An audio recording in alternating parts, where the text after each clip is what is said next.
Hi, I'm Lara from 5 out of 4 Patterns. Every month we like to give away something fun, and since it's June 2020, it's time to give away something else. This month we're giving away a $50 5 out of 4 Patterns gift card.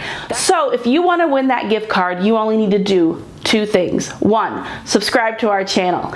2, comment below. That's it. Tell us whatever you want. Tell us how you learned how to sew. Tell us your favorite pattern you've ever made. Tell us the first pattern you ever made. Whatever. Comment below, and one person will win a $50 5 out of 4 Patterns gift card. Now, when will you find out if you win? Well, tune in to the first Tipsy Tuesday in July.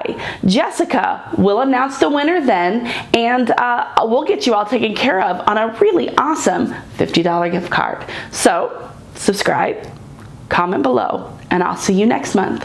Bye.